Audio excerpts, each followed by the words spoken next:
बीडमध्ये बंजारा समाजाचा मेळावा सुरू आहे आणि या मेळाव्यात धनंजय मुंडे बोलतायत। थेट तिकडे जातोय। ते आरक्षण असताना सुद्धा या ठिकाणी पूर्वीचे एसटी आपण नव्यानं होणारे एसटी याचा कसा मेळ घालायचा याचा अभ्यास घट करावा आणि लवकरात लवकर या ठिकाणी या बंजारा समाजाला संविधानाच्या चौकटीत राहून आपण हा लढा पुढे नेऊ आणि गरज पडल्यावर गोरमाटी समाजाला आपल्याला सांगायची गरज म्हणून मी आपले बराच वेळ झाला बसला जास्त बोलायचं नाही। प्रत्येक मोर्चात प्रत्येक संघर्षात मी तुमच्या सोबत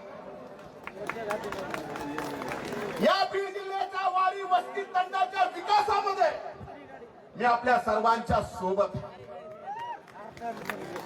इथं आलेल्या अर्ध्या लोकांना मी नावाने ओळखू शकतो एवढा आपला घरोबा आहे। कळय का नाही? म्हणून आज मी एवढंच सांगेल की हा लढा थांबणार नाही जोपर्यंत यश मिळत नाही आणि सरकारला सुद्धा आम्ही विनंती करून या बाबतीत निर्णय घेण्यासाठी आग्रही राहू। आपण सहन सोबत लढेन आणि हे लढा अंतिम टप्प्यात ले जावाचं सदैव मैं तुम्हार सोबत छू। जय हिंद जय महाराष्ट्र।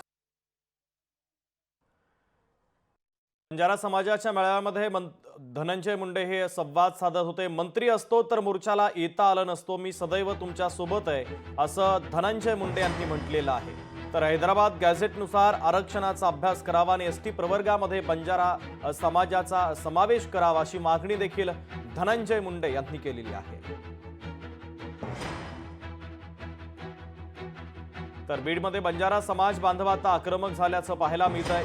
एसटी प्रवर्गातून आरक्षणासाठी आणि हैदराबाद गॅझेटनुसार आरक्षण लागू होण्यासाठी आता हा मोर्चा काढण्यात आलेला आहे आणि याच मोर्चामध्ये धनंजय मुंडे हे बोलत होते।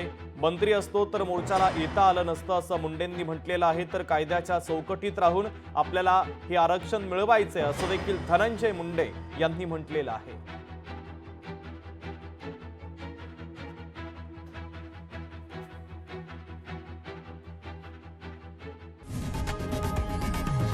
लोकशाही मराठी ऐका, पहा, जागरूक रहा।